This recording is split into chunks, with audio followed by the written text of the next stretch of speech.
Okay, so we took the day off from the place today, the rehab place. The nice thing was my mom's best friend from high school decided she wanted to go visit my dad and asked my mom if, she wanted to go out for lunch today, and then they would go visit my dad before, coming back here. So I got the day off, and it's very nice. I wasn't completely off because I still had to. Gracie ended up staying all night last night. My brother said they kind of needed a break from each other. It's been a little rough without my sister-in-law there to kind of participate in the deflection, I guess, of the whatever. To participate in parenting, really. And since my mom is a pain in the ass with about everything, there's, some assistance was needed. So my mom invited the kid over yesterday. My brother asked me if I was around or was going to be around. It's like, well, I will be later, but I'm not yet, because at the time I was skating. Because, kind of like to have that little bit of a buffer between or while the kid is around our mother. And so the escape got done yesterday. The part came in, guy got it fixed. The heat and air conditioning now work on all the settings and not just 1 and 4 like they were there at the end. But since he had it fixed, I needed to go pick it up. So I had my brother take me over there to pick up the car, and then on the way back, I ran to Aldi's real quick to get a couple things, and then came back home. As my brother and I were leaving the driveway, my aunt and uncle were walking their dog over to our house. So I didn't figure they'd be there that long. But oh my God, when I got back home, the energy in this place sucked. And it was just like erratic and dissonant and loud and, not fun. It took a while for it to calm down. And that was just a combination of all the energies, because of course they added another dog into the mix, which is the puppy. And then, of course, my aunt and uncle, which, I mean, is what it is. But it was fucking nuts. Like, just energetically, it was a shit show. And I was not, it took a while for it to calm down. And at one point, Ziva, she doesn't like it when the puppy comes around. I think part of it is every time the puppy shows up, she automatically worries about the time that the puppy's going to be staying over again. Because, we had like a week and a half that she was with us back in February, and it was not Ziva's favorite time at all. So now every time the puppy comes over, she just kind of like goes into this pout mode and not perky and clearly depressed that the other dog is around, even though she knows she lives next door and she's usually going back home. There was the one time she didn't, and it wasn't fun for Ziva. So, of course, there were some other issues that happened around that time. I think Ziva had like injured herself in the car, and like I was really stressed out at one point that she was like on the downhill turn of things. But then I realized that she was trying to go over something in the car, and like I had a cup in the cup holder that had a straw in it, and I think she landed hard on that. But there was a lot of things that was kind of at that time frame. So yeah, she doesn't like it. I don't really care for it either, to be honest. Like, just the shifts. I'm ready for some big changes, but like some of the little changes that are more just tedious than anything and temporary, that, you know, they're not sticking around, like the puppy visiting. Yeah, it's still just kind of whatever. But yeah, like at one point I sat on the floor with Ziva and was just petting her, and it seemed like things were calming down, but it still took a while. So yeah, then I got back. Okay, well, then Gracie stayed all night. And it was fine. We made sure to tell her that when it was time to get up and get ready to go, she needed to be cooperative and get up and get ready to go pretty quick, because I still had to go check on Sammy this morning and feed him breakfast and also take her home before that, since my mom was going to be gone too. Ended up getting to Sammy later than I wanted to. That poor dog. He usually eats between 7 and 7:30 in the morning. And here lately it's been like 10:30. But today it was like 11. So, however, I realized today, with all the chaos of this week, I had completely forgotten to give him his pills. He has a couple different pills he's on once a day for each of them, but still, that's 4 days that he went without them. And I didn't think about it until I was sitting in the chair and he got up there with me and then was like digging at his feet and was like, "Do you have allergy medicine or something you're supposed to be on?" It's like, wait a second. It's like, I know there used to be a pill and there was a pill mentioned at some point, and I just, with all the confusion for the week, I completely forgot all about it. So he got both of those. He's supposed to have one at breakfast and one at dinner time. I went ahead and gave him both both around that time, just since we were behind on everything. But tomorrow he'll be back to normal schedule on that. But yeah, I felt like a shit after that. Like I said, just the confusion of the week. I was like, because that was a needed add-on for the thing that I already agreed to do like months ago. It just complicated it. So, yeah.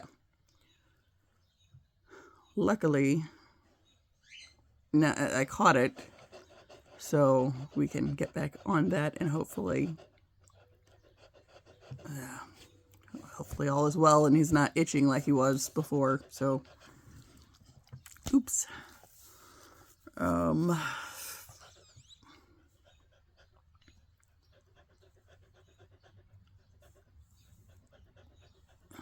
There's been a couple other things that have been kind of chaotic. I guess I don't even know. Okay. Back in November, December, when there was the issue with my mom living at the hospital and whatnot, and, you know, that being the priority. And then my dad said some things to me that didn't surprise me, but at the same time, it was something that he was just like not sharing with anybody. And so it was like something he had discovered about my mom that he was not a fan of. And, you know, when I told my brother, there was the concern of what the hell is going on, and is this something that our parents are going to like separate for or over or whatever. And it's like, I don't think that's the case, because he's been like sitting on this thing for a long time before it ever came out. And I think it mainly came out because I was starting to, well, around my family, I'm very vocal about like things that aren't working. And, you know, when it's a problem, like especially with the shit with my grandfather and my mother jumping through special hoops to take care of him and all that crap. Just like as I vented to other people, it's like it just kind of seemed like the walls around my grandfather's illusion were just like starting to crumble hard. And, you know, of course, now that he's not around for the need to keep the illusion alive for any reason. You know, like that's a whole energetic agreement that no longer matters. But anyway, like the thing with the friend today. Okay, after my dad said some stuff back November, December, my brother and I were having a conversation, and he said something about what was going to happen with them. And it's like, I said, honestly, it wouldn't surprise me if something happens with my dad and my mom and her friend ended up moving in together or something. Because, of course, that was the friend that lost her husband last year. And, there's all sorts of stuff there. But I could see that. So this morning, the friend got here before I left and before I took Gracie, and my mom was trying to give Gracie all these things on the way out the door. She bought this 3-pack of sunblock, even though I'm pretty sure she's bought like multiple sunblocks the past several years, so we don't need any, but because she's trying to be helpful and get Gracie things for Oklahoma and all this stuff, it's like, yeah, okay. So first there was the sunblock, right? And I was like, I'm pretty sure she doesn't need it right now. And Gracie's like, oh, we have some of this and blah, blah, blah, and whatever. That didn't end up going.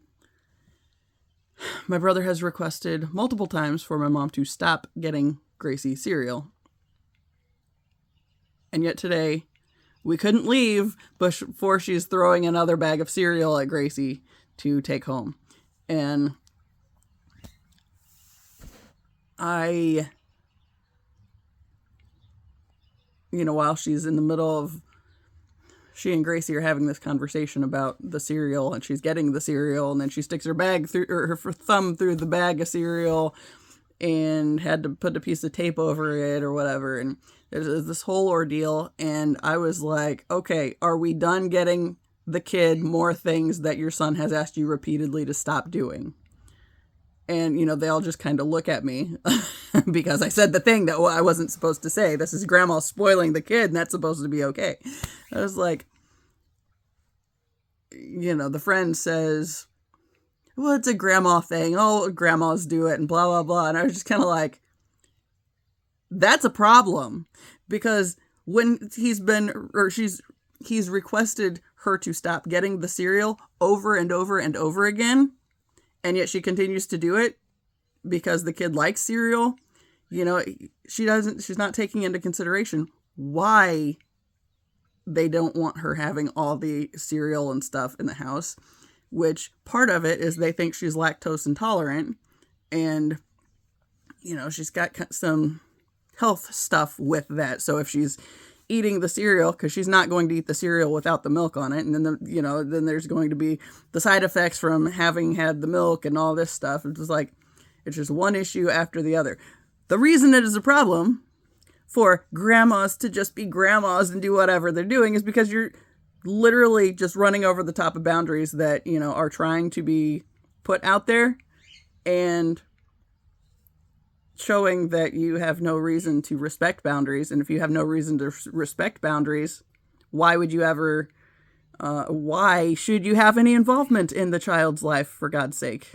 Because you're literally just going to run over the top of everything that they want or don't want, because you're the grandma and you think you get some kind of special little thing and you can just do the things that the parents don't want to have happen. But it's like, there might actually be more to why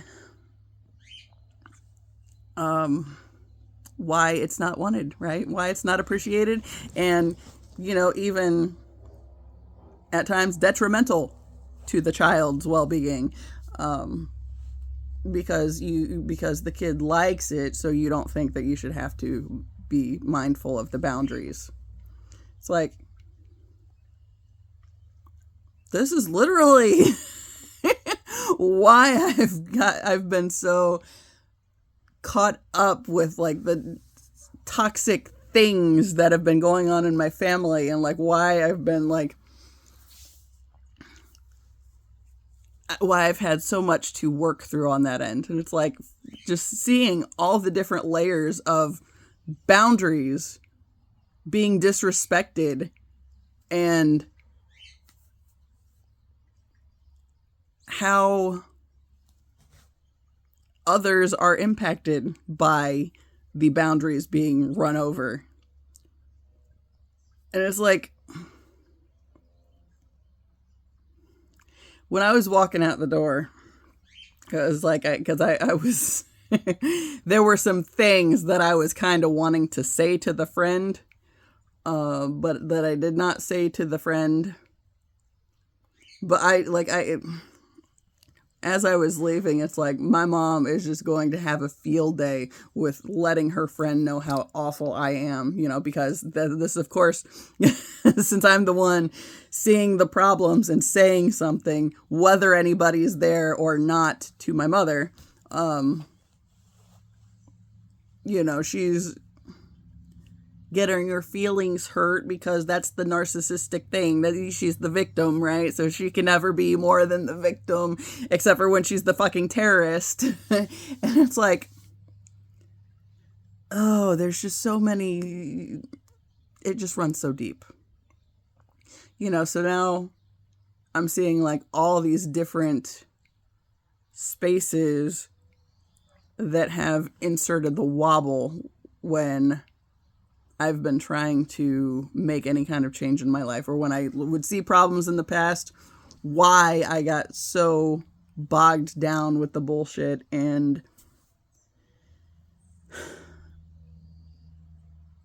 I was just wishy-washy on everything because I was taught that boundaries aren't something that, we're supposed to have. Why? Because it literally just makes other people okay running over the top of us and diminishing our worth because we pour all of ourselves out to help others in some kind of way, but all it does is suck the life out of us. And of course, they don't value your time. If you stop everything to give to the people that, think they're somehow entitled to your time, it doesn't make them value your time anymore. It just makes it mean less to them.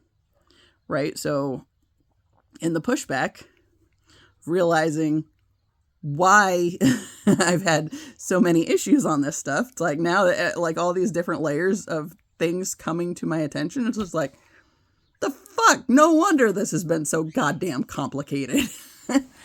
So one of the things, I didn't finish that thought. One of the things I wanted to say to the friend as I was leaving, and I refrained from, was, this is why when I have children, she won't be around them at all. Period. She will probably, at some point, she's going to know that they exist because I know that the direction the universe is taking me. I won't, when I disappear from her life, it's not going to, her access to me is what is going to disappear, basically, because she's going to know that I still exist out there and am doing things that she is not okay with. But her impact on her ability to have any kind of sway on my life is going to be gone. So, she just doesn't get any access to me anymore. Like, when I'm done, I'm done. And then, of course, that will lock her into this, well, is she going to be the victim forever and I'm just like this awful human because, I just shut her out for whatever reason. She just tried to do all this good by me and blah, blah, blah. And I just didn't appreciate it. And it hasn't been, okay. Hi. She don't know what's happening right now. So, not that one. See if I can do it. Can I take a picture? I think I did. I don't know. We'll see. Hi, thank you. So yeah, like with the cereal and Gracie, my brother sent me a message. He did, of course, the one he calls the emotionless emoji or whatever, and it's just got like the lines for the eyes and like the straight line for the mouth. That's what he calls it. I don't know. It's just kind of some kind of bullshit's going on alert. And, we send that to each other when something irritating is going on, usually with the parents. And he sent me that this morning. And of course, it was after Gracie got home and a little while after she'd been there. And apparently, he said, for this request that he put out of don't get her any cereal, he now has 4 bags of cereal for her in the pantry. And this is just since my sister-in-law's been out of town, right? So, yeah. That's not been real long. I think that's the end of April that she went to Oklahoma. But yeah, it's like, see, just like whatever. And she's always done this. It's when you get into something, okay, like you have some sort of, okay, we'll go with an addiction to like freaking Dr. Pepper. Because I used to have that, right? So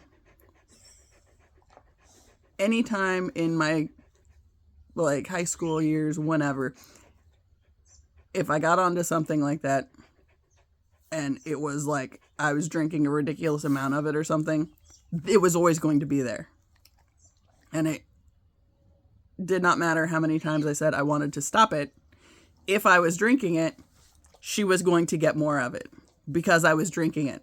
It's one of those things. It's like I told my brother earlier, it's like that her trying to earn daddy's affection kind of a thing gone haywire because that's the only way she knows how to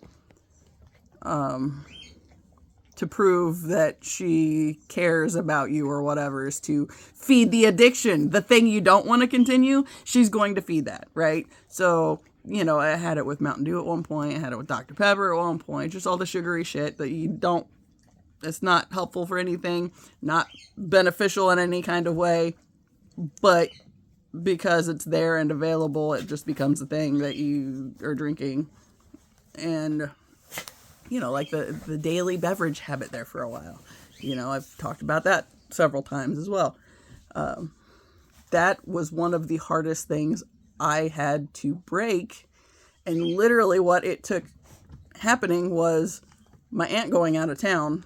Like she went to Florida on vacation and I fasted from it and I just stopped even with the, like if my mom wanted something or whatever, it's like, do you need it?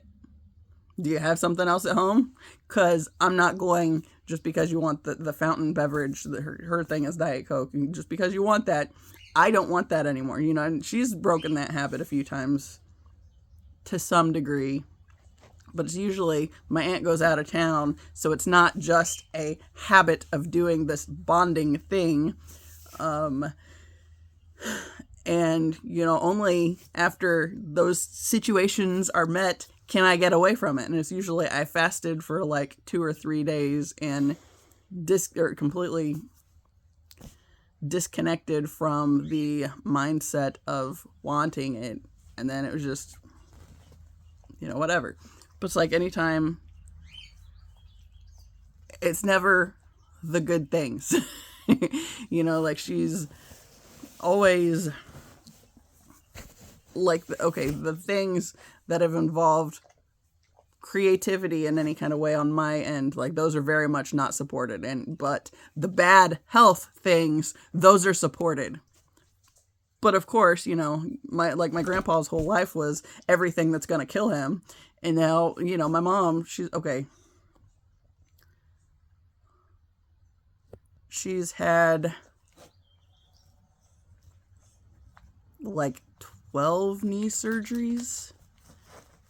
And several of those are replacement surgeries. Like there was one, the first knee replacement, I think was fine, but then she fell on it and ended up having to have it redone. The second one, the post they put in was like too long or something. There was a complication with that. So they had to go back in and do it again, but she's had like 12 knee surgeries, and I think at least 5 of them were replacement surgeries. And, both have been replaced, but, like even the elbow, like all sorts of stuff. It's like,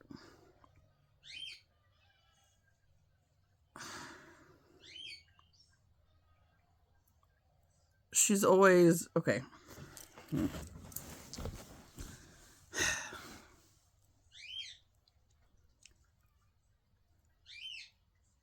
In this family, if you are trying to do anything to improve your health, it's generally frowned on.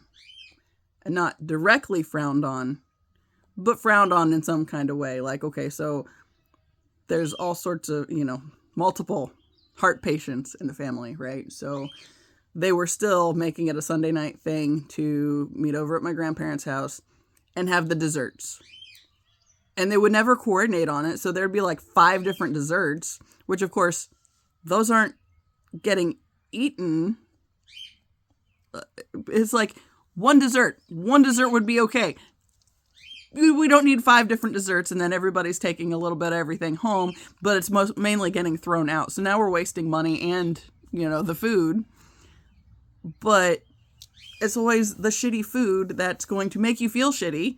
My uncle had a heart attack at one point, and he was the one that started making better shifts on his diet and whatnot, but it's like they were still doing the same shit. It's like everybody else, they continue the bad stuff, right? And, I've talked about how when I was in high school, my mom kind of blocked me in the laundry room one day when I was getting my laundry off the dryer, and like she blocks me in the space to look me up and down and say, I was about your size at that age. And it was just kind of like, what the fuck is the point of this? Is this just you saying I'm on track to being as unhealthy and miserable as you? Because that was like the only sense I got from it, and she's always had the weight stuff, and this was like an ongoing issue, right? But then I also talked about, when I was little, and my brother got after me because my mom's bitching about her weight. So then something pops up on TV. It's like, well, hey, that says it's supposed to help with weight stuff. But then when I got yelled at about putting this thing out there as a possibility for something that could assist, then it was like, we're not supposed to do that. So it's like, you don't want to fix the problem. You just want to be the problem and forever be bound to the problem, right? So if you deem your weight to be the problem, then you're still doing the things that aren't going to help you get beyond the weight as a problem, right? And it's really aggravating watching it with the kid because, of course, Gracie is bigger than most kids her age. Now, part of it is a height thing. Yes, there is that element because, her mom and dad were both tall. And, okay, for our family, it's like we took after my great-grandfather's side. My great-grandfather was 6'4". We're not all that tall. My grandfather was 6'2". My brother's 6'2". My dad's 5'11", so yeah, he's lesser, but still,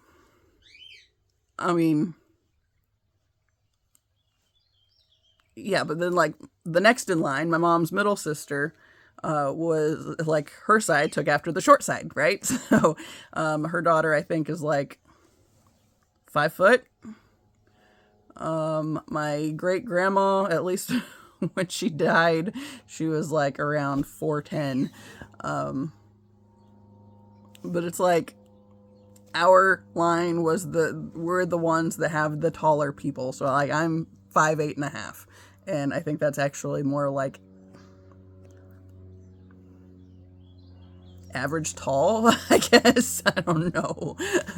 Like, because I know there are women that are a lot taller than I am, but it's like, in my friend groups, I have generally been the taller one. And when I go to the store, I'm still the one getting asked to help the little short old ladies get the things off or the higher things up and all that stuff. It's like, whatever, no big deal. But it's like, that's kind of a split, right? So then my brother, is 6'2", and his wife is like, I want to say she's right around my height too.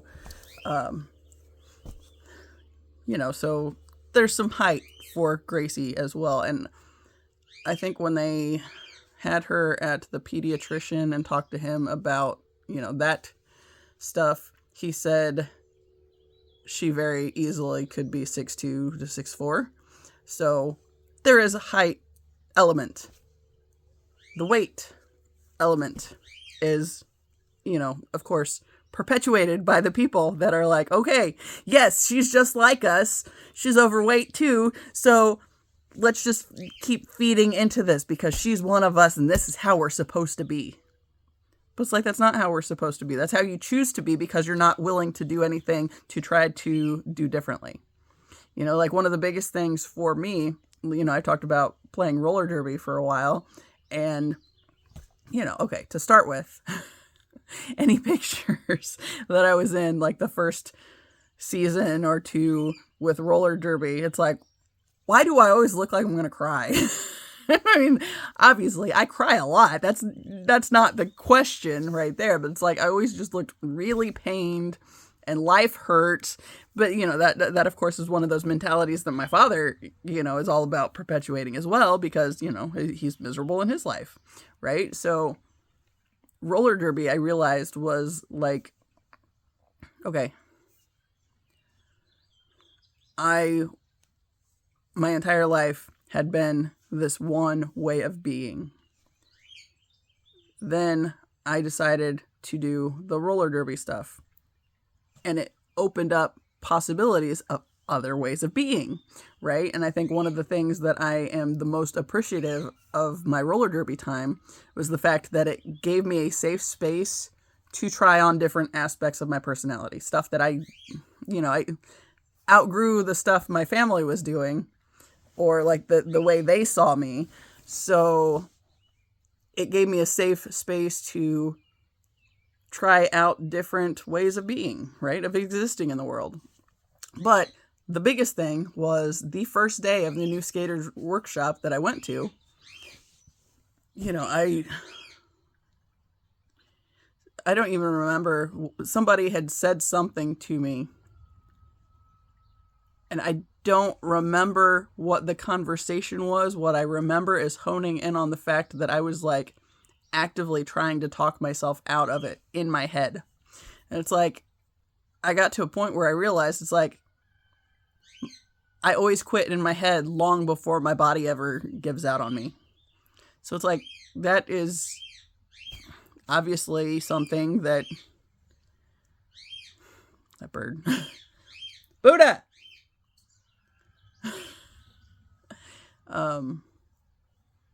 But it's like, if I always quit myself in my head before my body gives out, what am I even doing? What good am I doing myself on that end? Because it's like, my head is where I'm weak enough. I'm too weak to keep going, right?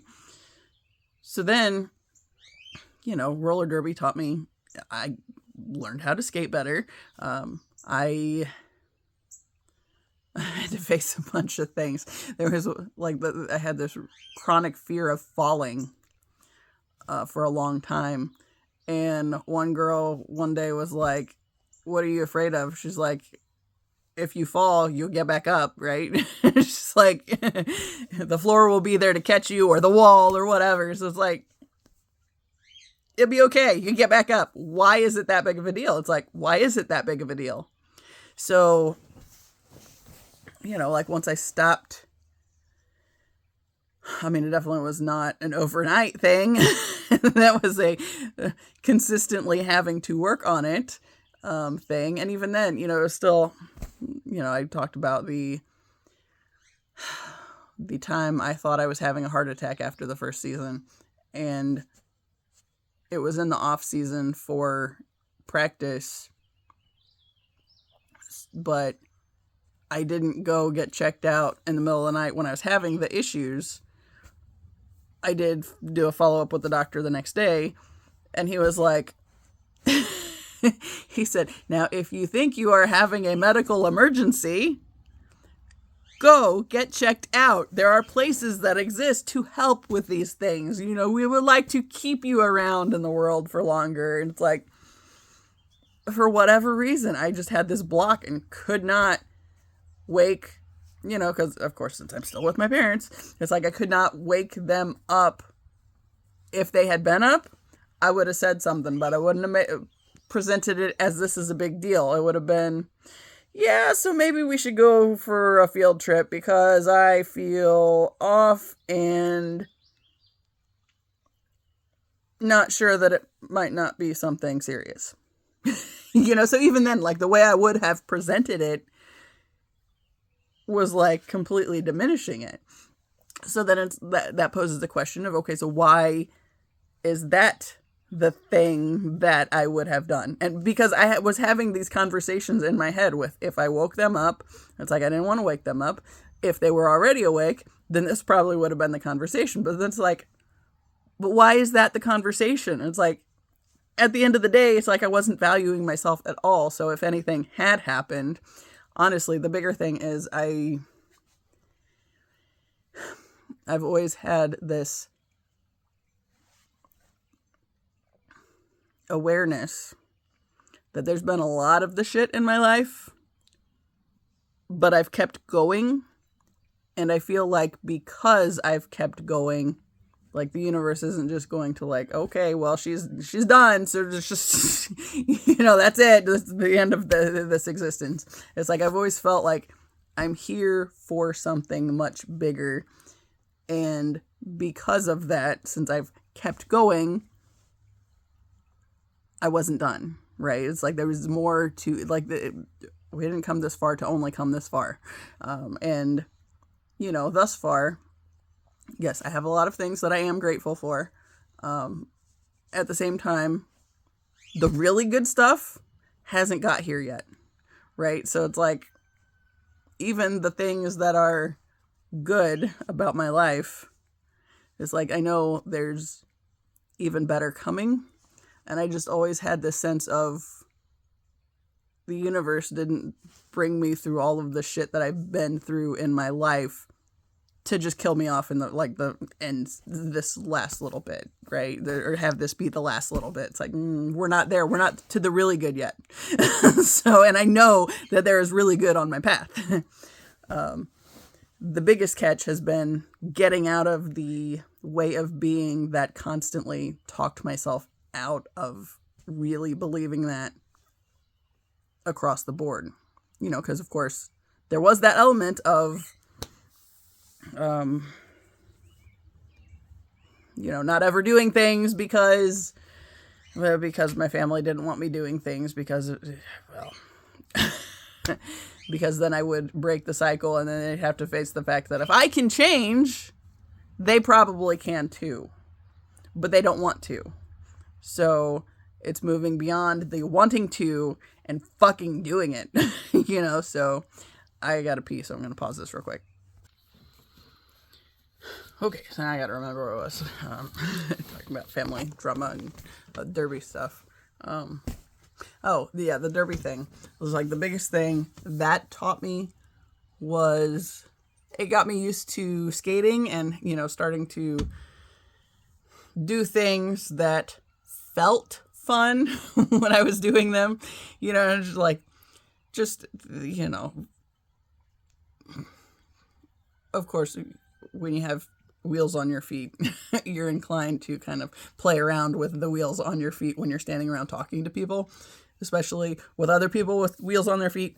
So it was like, just like feeling different ways with like turning motions and just starting to do things that I never would have thought myself capable of doing.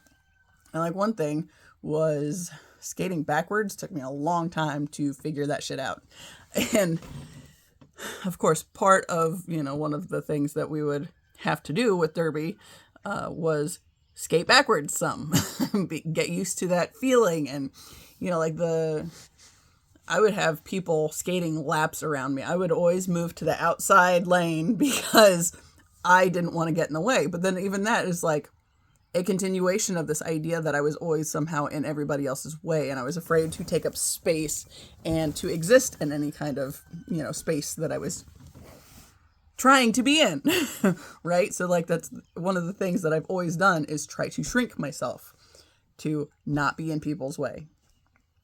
So then I moved to the outside lane, which that's something I'm going to have to spend some time thinking through too. So this little bit, just like my hair broke, and that's why I went to bangs. But now trying to figure out, like I pinned some of them back because it was like an awkward space of where they broke. So, and this wasn't a recent thing. It's just recently it's been annoying me that they're not, or that my bangs go like way over here. So we're working on that. But anyway, and I don't know that I'm not growing them out at this point in time because they're kind of annoying me across the board. And if I grow them out, then I can try again with a better, rather than the hair broke, and that's why we went to the bangs. But anyway, that's not even relevant. Going back to the learning to skate backwards, right? So it took a long time for me to figure that out, and I had a bunch of people throw in suggestions for me and, different things that might help with getting out of my head to start that, like being able to do it better. We'd have people, we'd have like 2 minutes of skating backwards. I wouldn't even make a full lap around the track. And like everybody else would be like, several laps in. And I was just like, yep, not even one. It's like, fuck. But still, now that I eventually figured it out because I didn't quit on it. But the bigger thing was,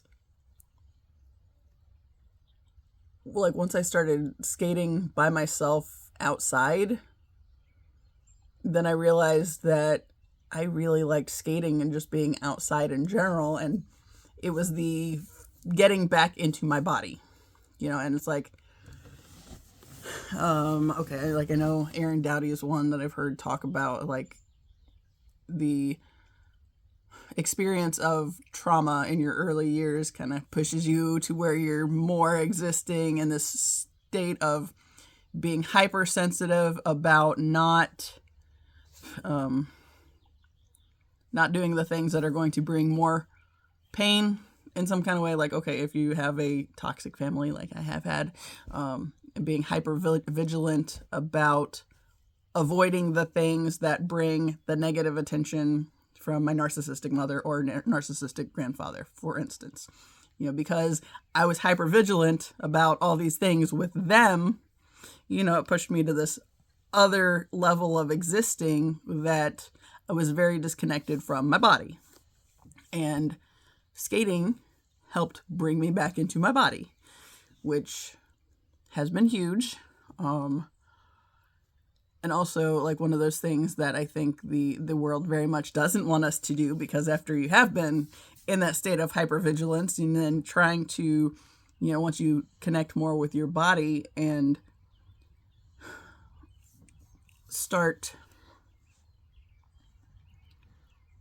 when you connect more with your body and with the physical world around you, it brings a new level of understanding to the wholeness of who you are. If that makes sense. Will you stop? She's back here just sighing at me. Oh, part of it's Taz and Zibby snoring. But it's just every now and then I hear, it's like, damn it, I'm sorry. Maybe you were falsely accused. She'll forgive me. For now. but she really wants more attention. So, and that's like out attention, BALL. But we're not doing that right this second. So, yeah, but like as I, started getting into my body and then being aware of the bullshit with the family and started speaking out more against that because, that's part of the grounding it in process is speaking the truth and, calling attention to the things that people have gotten away with just because of their bad behavior and, they emotionally, energetically, mentally assault people to fall in line with what their expectations are.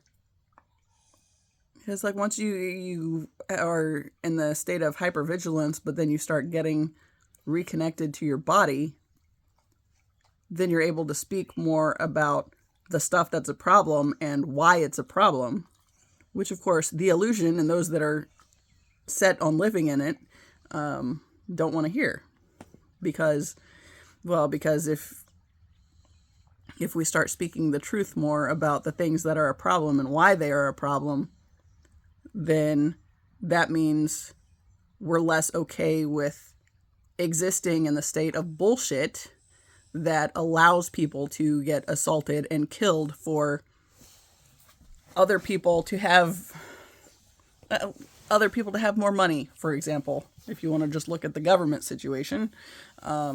Because, yeah.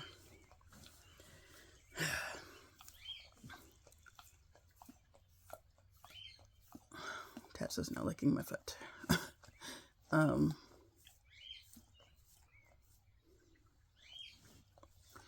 Right, but like the stuff with my family is like as I got more into my body and was realizing the things that weren't working for me and then started making the changes, and, like it was kind of funny because the first like 40 pounds I lost, I wasn't even trying to lose.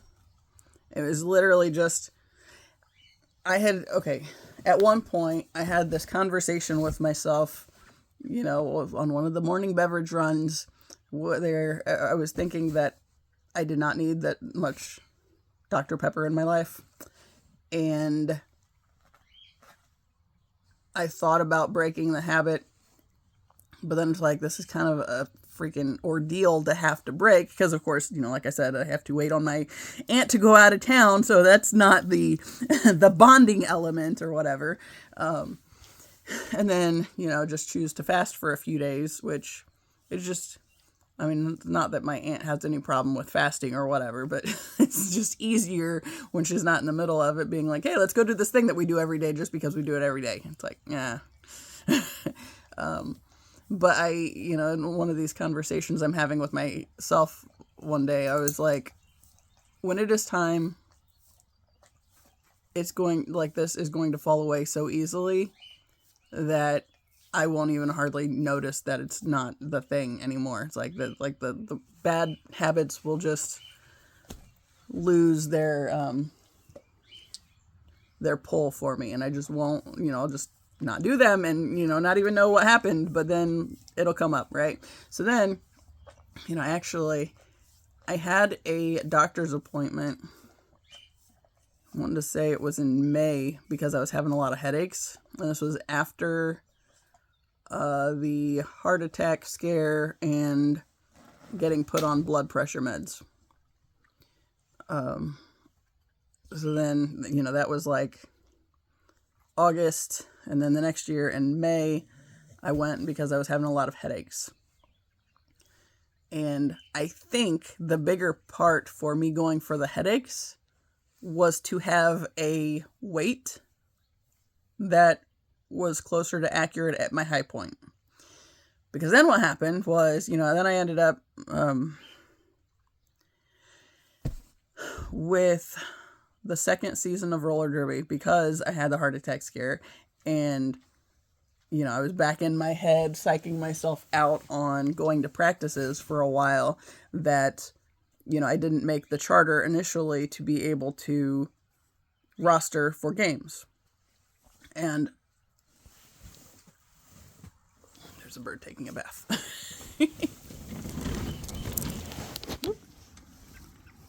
Gone now. You hear the crunching of the springs. Anyway, since I didn't make the roster and wasn't able to play the first couple of games, that bothered me because I'd played the first season, right? And I didn't think I was going to play the first season, but then I did because they needed more people to play. So I had played. Then, so I didn't make the roster, but to be able to play the last 2 games, which I was able to do that, I started going to all the practices, like the practice Tuesday, Thursday, and Sundays. And as long as you had like so many by whatever date to roster for the first bout or whatever, then you were fine. As long as you hit your number, you were fine. But I hadn't hit the number, so I had to crank for a while to try to make it for the one that was on July 8th, because my birthday is July 9th, and my first bout, or my first year, I had a birthday bout. My 39th birthday was on a game day, and that was kind of cool, right? So then it was like, well, I feel like I brought 39 in this way. I want to send it out that way too, right? So I was cranking, and I wanted to have so many done by by my birthday, because the bout wasn't on my birthday that year. It was like July 8th. So it was the day before, because that was Saturday versus my birthday on Sunday. So yeah, it's like I just wanted to hit that date and be able to play by that game. And I did.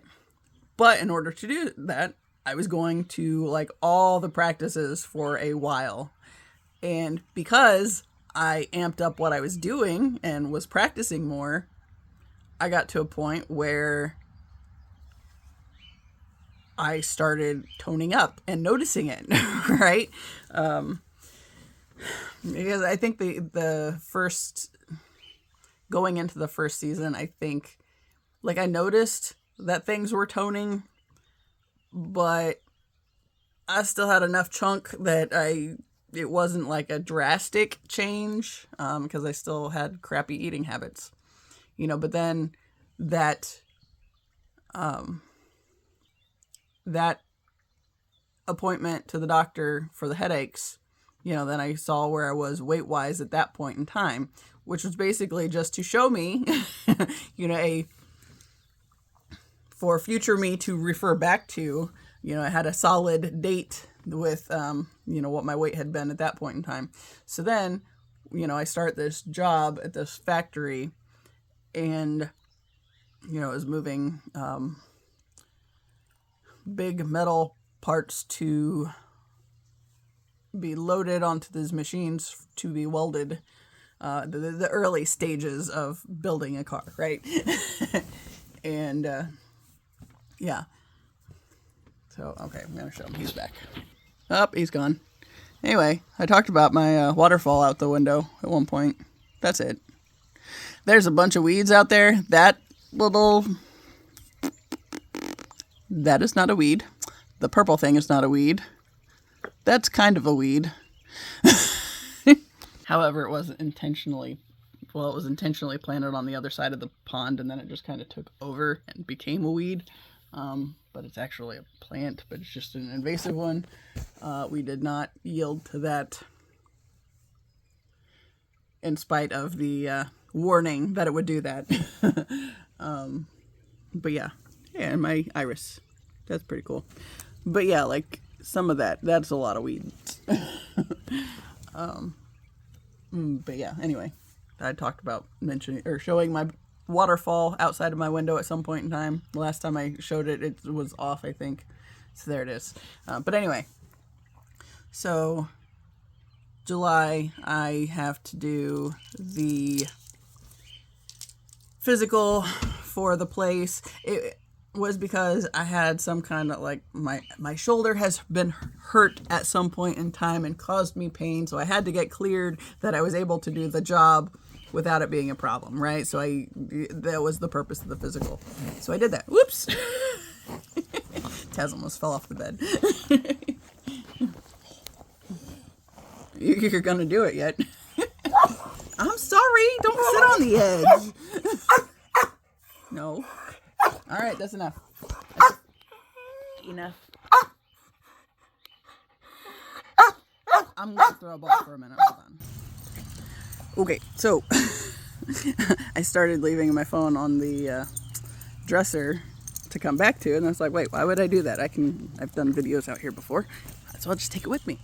And then Taz did fall off the bed because he was right at the edge and just whoop. So then he was mouthy even further. But anyway, we're outside now. And yeah, so I had the physical, and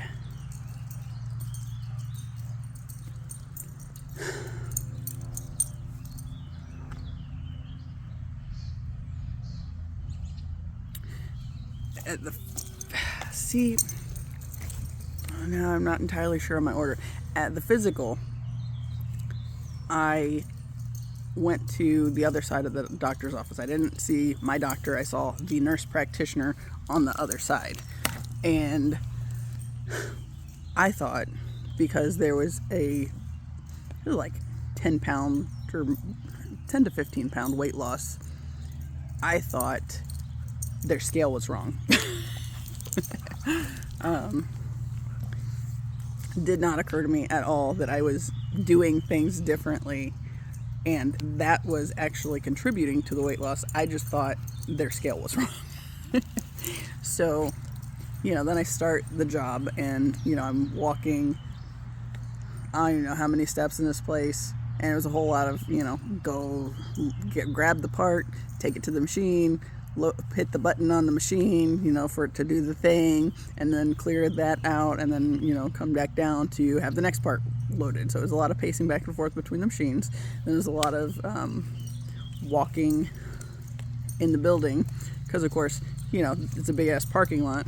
Then walk to the front of the building, then go into the locker room to change, and then walk to the area where the floor is at in production. And with welding, it was way on the back side of the building. So it was just a shit ton of walking. But I was living on fucking Dr. Pepper and fruit snacks at that point in time, and it was not a good diet at all. But I was doing so much walking that eventually my pants weren't fitting right. And of course I had to get the big girl size for when I started, because I was a lot bigger when I started. And then all at once it's like, I'm going to have to get a belt because this is not staying up. But yeah, it was like I was living on Dr. Pepper and fruit snacks. I was not actively trying to drop the weight. It just started happening around me. And even I still hadn't even really considered the increase in skate time, with derby at that point in time. Like I was doing it, and it did not occur to me that I might actually be toning up and losing anything. But then, of course, so I got that job right after I turned 40. And started doing the things to set intentions, which was kind of a big shift point for me. Drop it. At.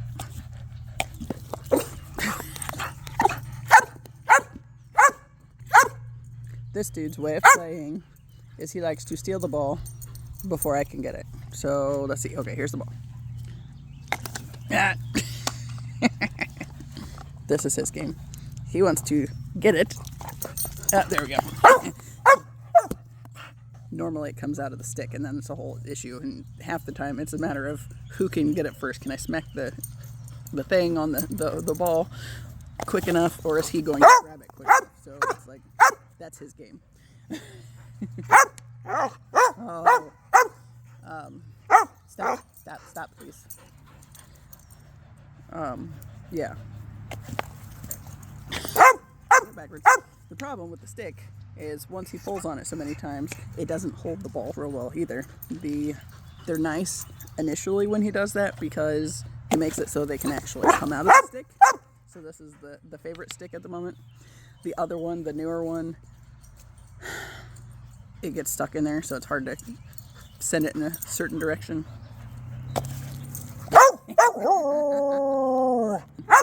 Do it again. Where's your woos? Hey. Hey. Where's your woos?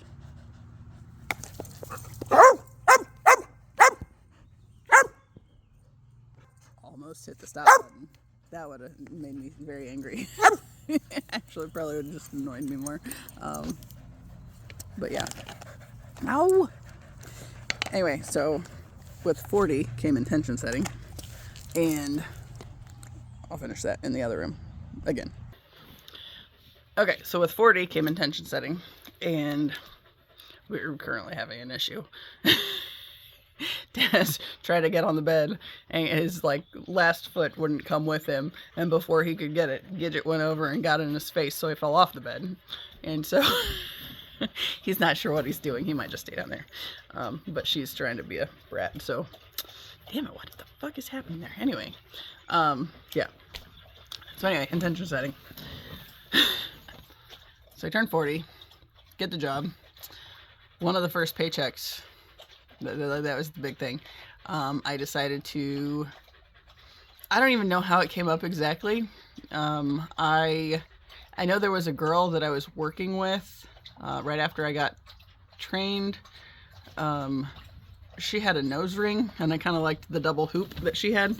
And so I was just randomly thinking one day about how back in like 2010, out of the blue, I had this conversation with a coworker, and I said, if you could get anything pierced and it not affect or not have any impact on whatever job you were doing, what would you have pierced? And I don't even remember what she said, but for some reason, I had never thought about it before that moment, but in that moment I said I would get my lip pierced, and it's like, okay, this isn't the one that I thought I would get at that point in time.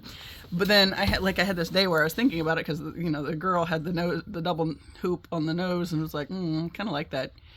And I got to a point where I was like, you know what? I had this thought once where if I could get anything pierced, it would be my lip. Why don't I do that? You know, so like one of my, usually like the first or the second paycheck, probably the second, that I got with that job, I was like, I'm going to do it because I thought about it, and you know what? Fuck it. Since I've thought about the double hoop for the nose ring, I'll go ahead and do that too.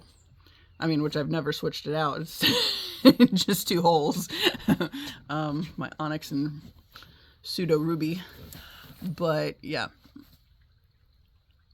I just decided I was going to do it, right? So then, you know, then I watched this movie with my mom, and it was this Love Again movie, and I had been very closed off on the idea of dating for a long time.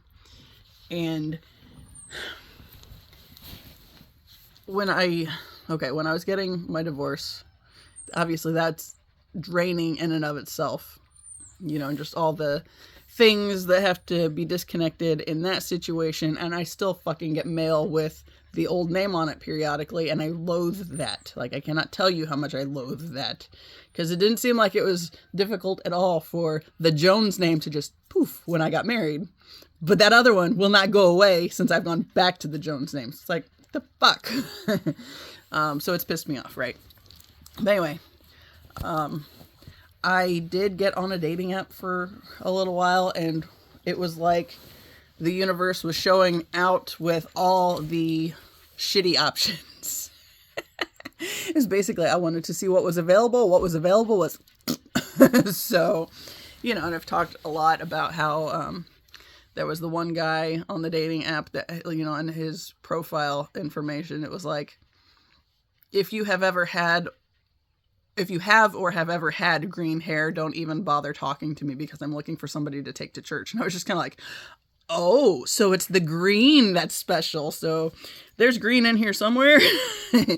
Because like every time I've dyed my hair since then, I think I have added some kind of green, because it's like, oh, that's the one that makes it a problem. So it's like, I consider it douche deterrent, right? So I had this thought of, clearly somebody like that is not going to be somebody I get along with. So we're just going to spare me the problems with having to even potentially deal with the asshats like that by having the green hair, which is the thing that at least one dude has a problem with. So that, seems like it would warrant keeping others away as well. So I called it my douche deterrent. And then it was kind of funny when I was at the library a while back. One of the ladies in there, she's a church lady. She was making a big deal about how she just, she could never do the bright colors, but she really likes that, that I can do the bright colors. I really just pull it off. Normally she doesn't like them at all, but I really just pull it off for whatever reason. And it's like the way she was talking about it, and, and she said something about her husband doesn't like the bright colors. I wanted to, and had somebody else not approach the desk at that exact moment.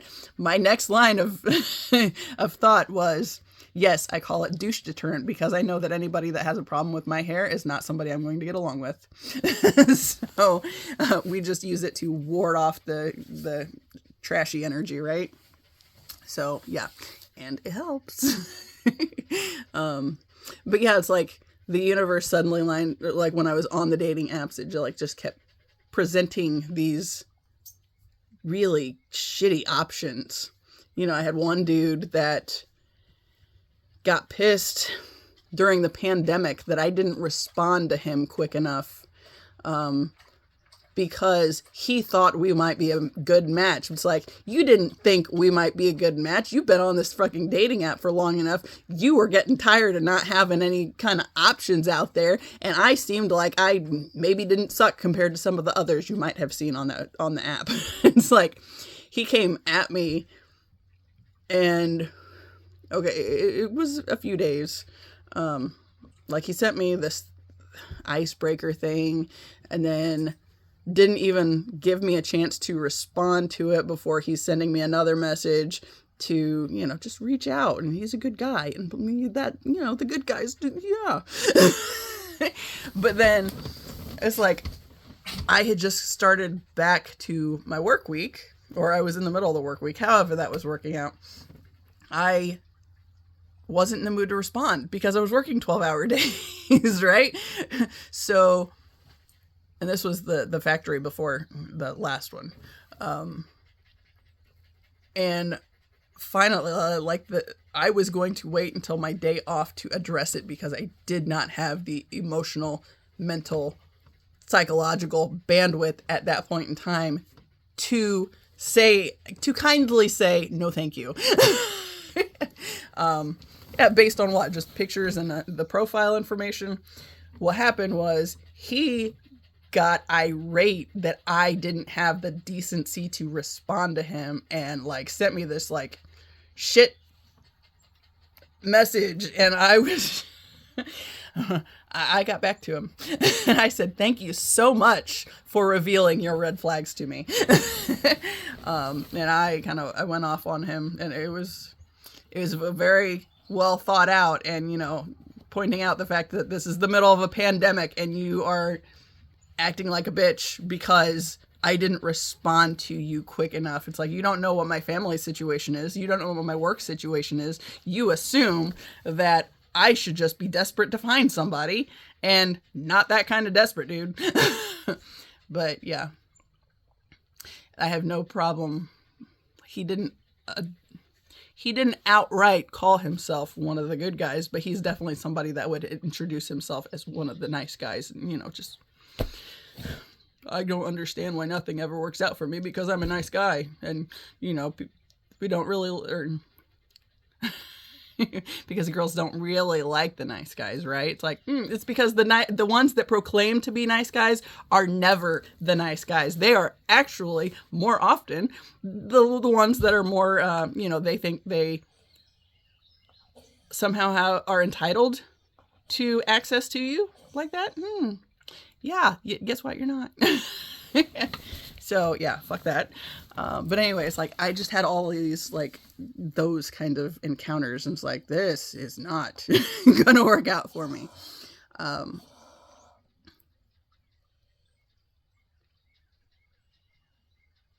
have a staring contest with this dog now.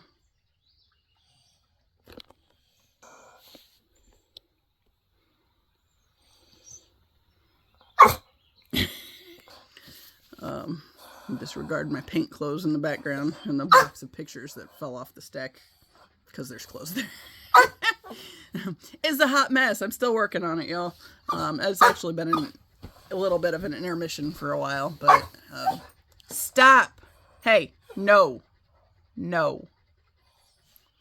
I was watching a lot of like Abraham Hicks videos at the time, or listening to, and you know, one of the things they kept saying was, if you know what you don't want, no, if you know what you don't want, then you know what you do want.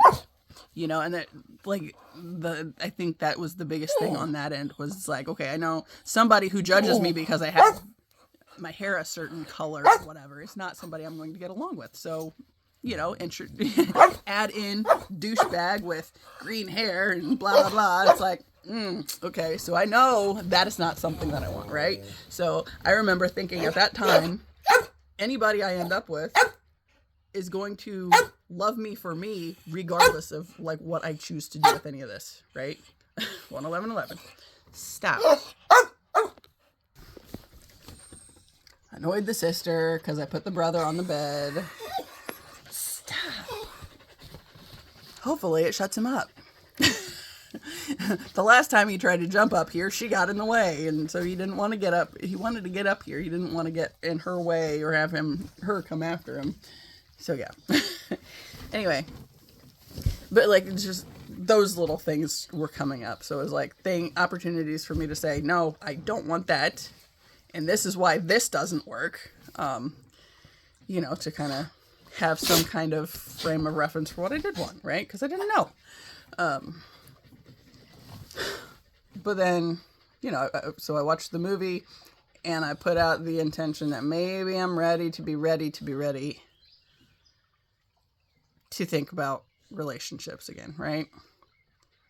It's like, you know, that was the big thing that like the Abraham Hicks videos were talking about all the time, is if you are ready to be ready, then the universe will line you up with the lessons you need to get you ready for the thing that you want, right? For your highest timeline stuff, you know, and in that case, it was considering relationship stuff, right? So I had gone from dating apps. That dude was the last one that I talked to, I think, before I just completely closed that out for good. And it's like, I don't want to meet somebody that way anyway, because it's like, there's only certain ones available. And I want, like, I've always had this idea that there's one particular person that I'm meant to find in my lifetime.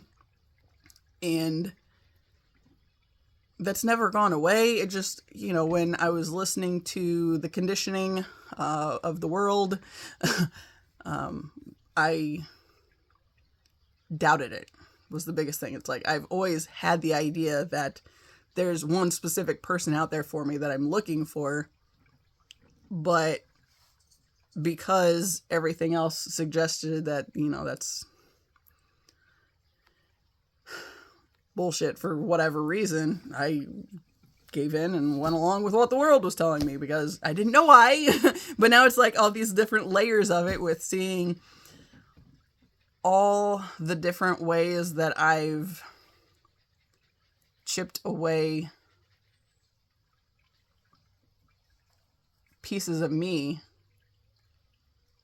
because I somehow thought the world was somehow knew better, but the world doesn't know better. You know, and it's like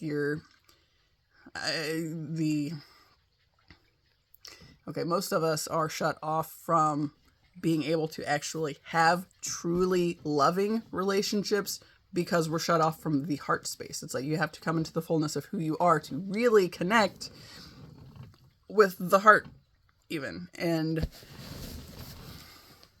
yeah.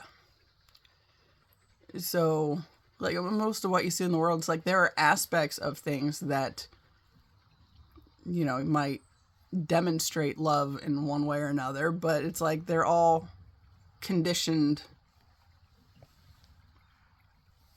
ways of seeing it, I guess. Or, yeah, I don't know. But yeah, it's like, for the truly loving connection that I want, I've always believed that there's one particular person. I just let the world talk me out of believing that because I thought I was crazy and, you know, all these other things that were just because of conditioning, shitty conditioning. You know, like even going back to that boundaries thing earlier with the family friend and my mom, you know, and it's okay because I'm a grandma. I just do whatever I want, even though it, you know, it literally runs over the top of everything you've set for the child, and, you know, the people that are in agreement to helping you with having boundaries for the child. You know, we'll just run over those because we're grandma and we can, right? It's like, no, that's bullshit. That's absolute bullshit. But that's one of those many ways in which I was, you know, sacrificing pieces of myself because it was still what was demonstrated, you know, and yeah. See, but even then, like the times my grandma would, see, I can't honestly think of things that my grandma did for me on that end like that, you know, where it was just because she was grandma and she could do whatever the fuck she wanted, you know, because with my grandma, that's the woman that later admitted she knew there was a problem with some abuse issues going on with my family situation and chose not to do anything about it. So, yeah, not feeling warm and fuzzy there. And it's like, you know, the shit my mom is doing with my niece. Okay, the health issue side of things. They want, like, I've seen all of my family will talk about Gracie and just how she's overweight and just all these things, and I just feel so terrible for her. It's like, no, you don't, because you're still doing the shit that's actually causing problems to make sure that shit continues, right? So, like, when her mom and dad say they don't want her having the sugary cereals, and yet there's 4 bags of sugary cereals in there in the past month because my mom is grandma and gets to do whatever she wants because she's grandma. She doesn't have to listen to her kids. Yeah. You know, and yeah, like when I called her out on that, you know, then I get the runaround with how it's grandma thing. You don't have to listen to the kids when you're grandma. You can just do whatever the fuck you want. It's like, no, this is literally why this world is going to shit, people, is because everybody's coming up with the stupid bullshit ideas and not like nobody has boundaries.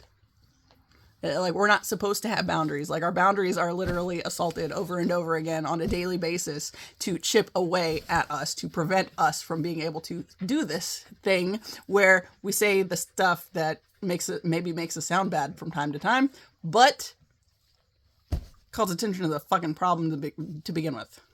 Because there's a whole lot of problems out there that need to be called out, honestly. And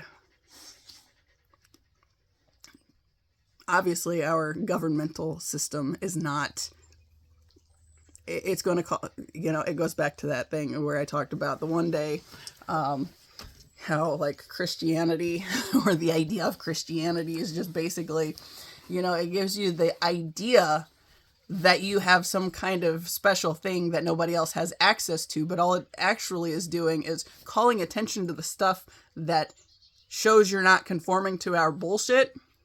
Because if you're not conforming to our bullshit, then, well, you're the problem because you're going to do something that makes the rest of us have to reconsider that maybe we're not part of the problem.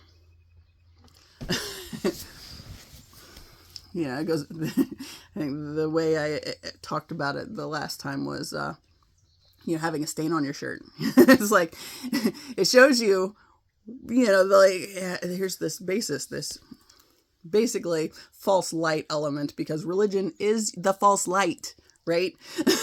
You know, religion has nothing to do with the Christ light that is actually leading the change. It's the thing standing in the way of that, claiming to be the light because you need Jesus to save you, but then you don't do any of your work to actually change yourself. And if you don't do the work to change yourself, you're still perpetuating the problem. And like that I think that's been one of the most difficult things for myself, is the facing the things where I realized that I was contributing to the problem, because if you're pouring yourself out for everybody, because that's okay, this world's very much that whole patriarchal structure, and, demonizing women in all the ways, is literally so women flow giving endlessly of themselves, and till there's nothing left, right? So like the system wants you so far divided from yourself, because united we stand, divided we fall. That goes within your own self too, because if you become a whole person, the government can't fuck you over, because you'll have boundaries. You'll start pushing back. You'll start saying, hey, that doesn't work for me, and this is why. And then realizing that the system doesn't work for any of us, but the system's able to stay in power because it keeps the rest of us so far divided from ourselves that we get abused and don't even have the awareness of what's going on. We just are giving, and then there's nothing left, until, yeah. Anyway, I don't know how... starting 40 years old in intention setting, and then just kind of wander off again. And then stop. We don't want to hear you barking all throughout the video. We just don't. Put my foot on. 3 o'clock. It's almost time to wrap it up. Well, I'm trying to figure out. Oh. Yeah, like back to the skating thing. Like when I started skating, and it kind of snuck up on me again. It's like I started skating by myself. Stop, dude! I will throw you out.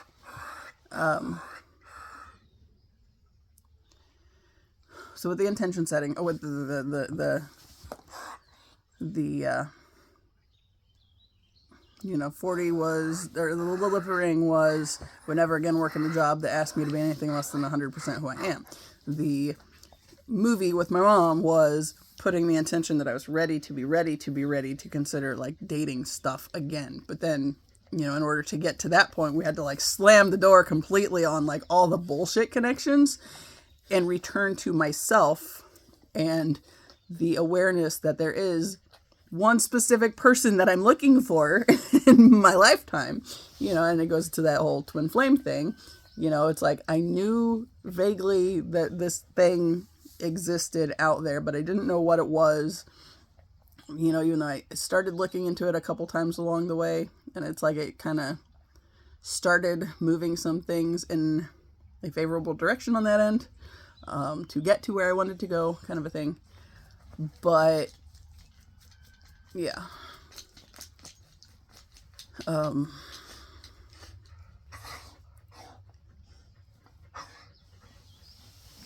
After I set that intention on, being ready to consider that, then it was surrendering my love and career paths over to the universe to lead, right? And one of the first things that came up was, that song that I've talked about several times. Like the guy posted it on his Instagram. It was something he had posted on YouTube like several months before, but for whatever reason he reposted it on Instagram. It was just a clip of him singing it, and it's like I started listening to the song. It's like, is this a new song? Because I don't remember this when I started listening to his music before. And when I went back into the old playlist, it's like, no, it's not a new song, because I had it on a couple playlists. But then it was like when I started listening to it, and it's like,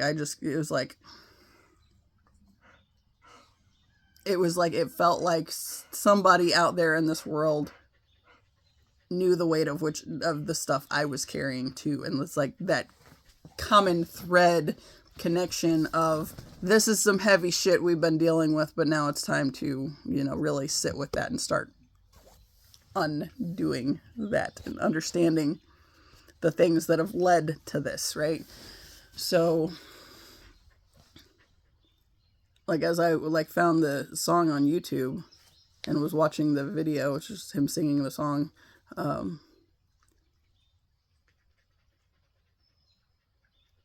There was that voice that chimed in with, "That's him. That's the one you've always been looking for." It's like, my initial reaction was, yeah, right. It's like, he's out of my league, right? So, but that too speaks to that point of why my life has been trying to keep me so far divided from myself and from knowing that there's something better out there for me. Because that was my first reaction, was, he's out of my league. I'm not worthy of whatever existence would lead to that possibility. Like that. And it was like, there's a lot of unraveling that had to come from that situation too. Right. So then, I talked about getting the other piercings, the third lobes and the tragus, conch, and helix. And it was like, those I did with the intention of never again shrinking myself. Now, this is a process. So I set the intention, but then there's still been things along the way that I've had to look at and realize that that's something I would have shrunk from before. And one of those things, actually, with my dad's brother is up from Florida. And I always liked this uncle, but he really doesn't sit right with me anymore. And it's like, I liked him in small doses kind of a thing. And that's kind of a, like the small doses, it's like, I'm glad you live in Florida. And these are really small doses. So one of the things that came up yesterday, okay, so he got up here Friday, I think, because the rest of the siblings who saw my dad on Sunday last week were really concerned and said, if you want to see your brother again, you need to get up here. So he came up here. But he's been wanting one of the vehicles to drive so he doesn't have to rent anything. And, of course, the truck is my dad's. So that's they're all technically my dad's. But, he knows there were 3 vehicles here, and he thinks he should have access to one of them. Because he's a brother, right? And this is kind of an interesting series of things yesterday. I had this dream yesterday morning, and it was really weird. And I think the biggest purpose of it was just to have this idea in my head, right? So in the dream, I was talking to Meghan Markle, right? And, of course, married to Prince Harry. But I journaled about this thing, and it's like, the conversation was, he was somehow, he was like making a game for his kids out of my old Barbie toys. And I know it was that because I saw some of the pieces that had been, or were being accumulated for this thing that he was making. And it was like, I didn't really understand the connection at that point. It wasn't because of these people that I don't know. That I've only seen in magazines and on TV and stuff. And, of course, however anybody feels on toward any of them doesn't fucking matter. I've always felt like I have some kind of kindredship there with the younger brother from the royal family from some aspect, but I didn't know what it was. And I think it was for this point that I was thinking through yesterday, right? So I have this dream, and I think it's literally just to have me in the mindset of considering royalty and, that kind of a thing, right? So I pulled some cards last year where I pulled the Queen and the Castle from this Kim Krans Archetypes deck. And the Castle said that if you pull this card with the King, the Queen, and I forget what the other one was, it said to pay attention because issues of property are at hand. It's like, okay. And at the time it was something, with feeling like property, you know, because going back to how I've said many times, I needed on my wedding day for either my dad or my brother to say, this is not the guy, because I didn't trust me. And my mom, I knew, was trying to live vicariously through me. But somehow I felt like if one of those two had said something to stop me, because neither one of them liked him. And it's like, for me, it was, this is the worst possible option I could choose. I don't know, that might be my mom.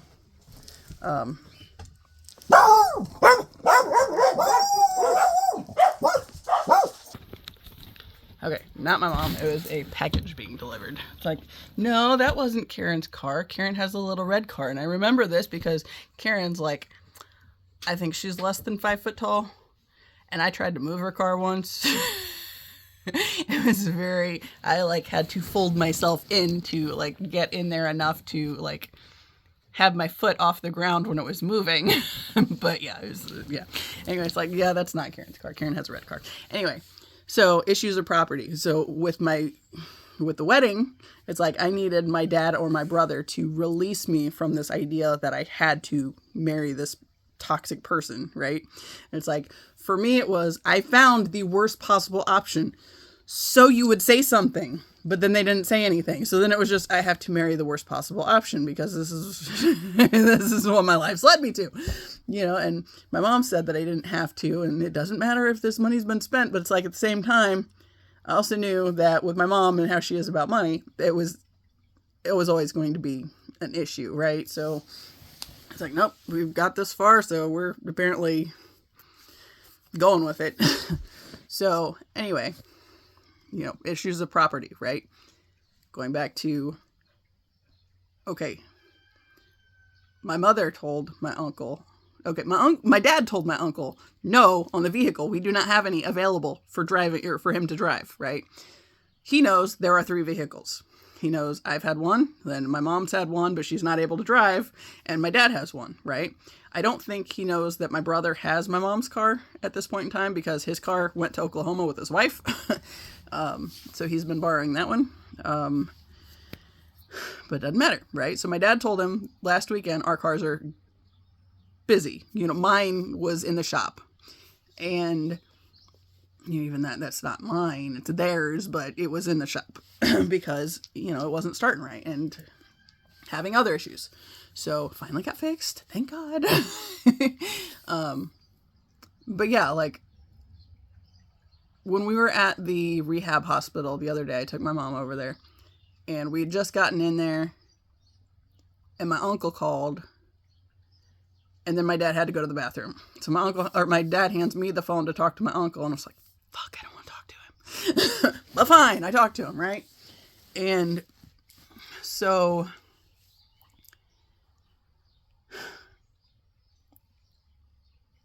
he apparently had talked to my mom the day before because he was lining up a situation for his friend to look at the camper that my parents are trying to sell before something happens to my dad.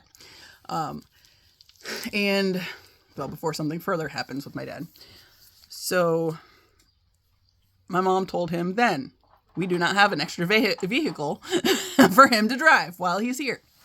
So then the next day, as you know, we're at the place with my mom's helping my dad to the bathroom and, you know, they have the door open and she can hear what he's saying. He wasn't on speaker, but my dad's phone's turned really loud, I guess. I don't know.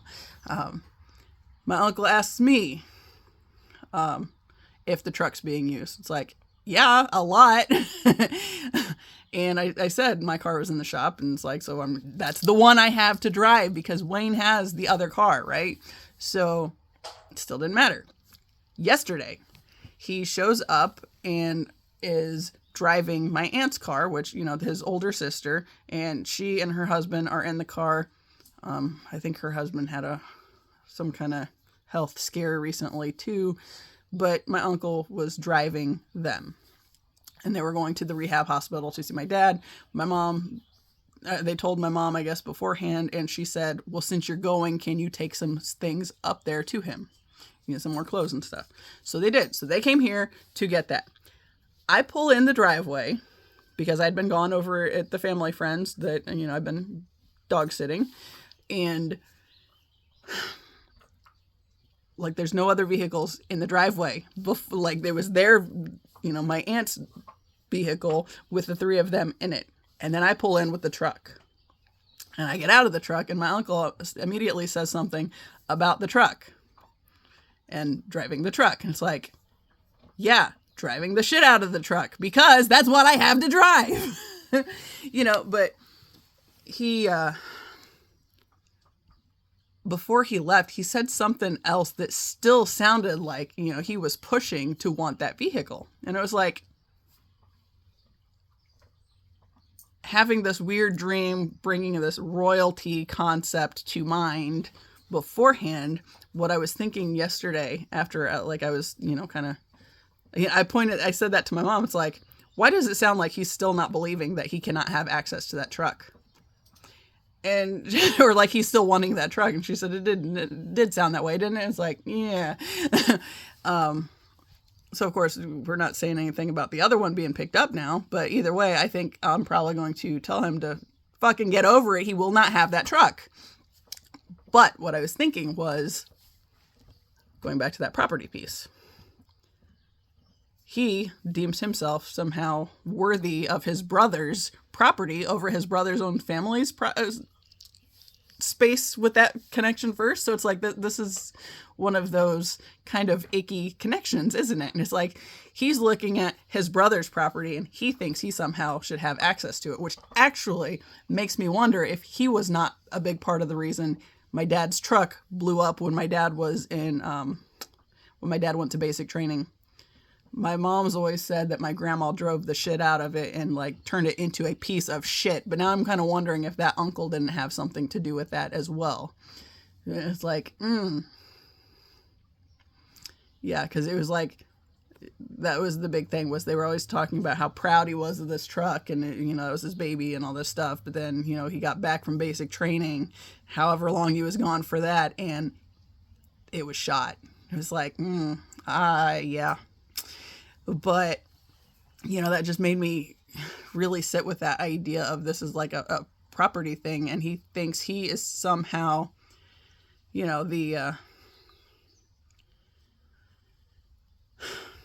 brother has, largely in the historical reference points,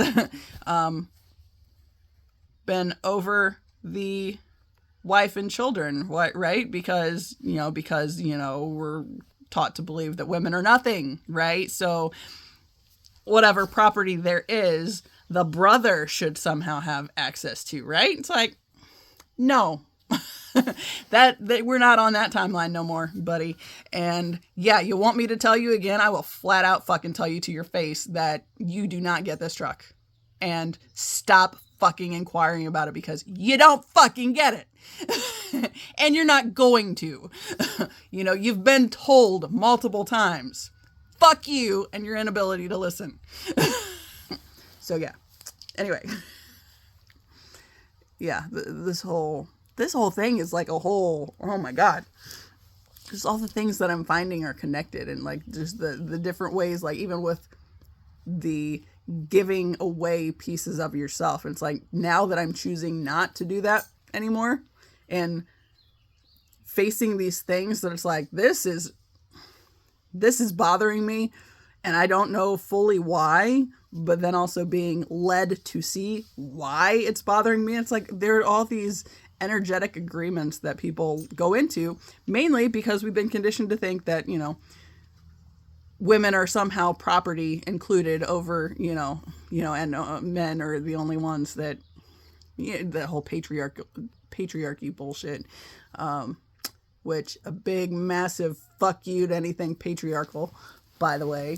Like I said, you have elected a heartless penis, right? So, that's what we're seeing now is what happens when the penis is in charge but does not have access to the heart space, because I guarantee you anybody that is so completely set in this or that is not somebody that is whole within themselves. because they don't have the awareness that that's even a thing you can do. Because they've been told that you have to have this Jesus figure.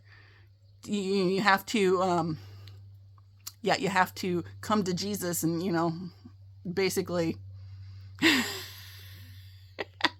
you have to have Jesus or you're going to hell. But the thing is, the system that tells you you have to have Jesus or you're going to hell is the system that is keeping you in fucking hell already. God damn it. Anyway, I'll wrap it up because I want to go to the library before they close, and they close in like less than an hour. So I can go ahead and do that. And because this is long enough, and I've been having fun in these last several minutes. But yeah. See, this is the other thing with my thing as well, is it's like, I know there are probably very many people that do not make it past the first few minutes of a video that I'm doing, because I start my videos the same way that I've gone into a lot of other videos and been like, nope, doesn't hold my attention, I'm leaving it, right? But then it's like, if you can hang on to the good stuff, it eventually comes out. We just gotta like burn out some of the chaos and stupidity first before we can really get to the good stuff. But as always, I appreciate you. Until the next time, see ya.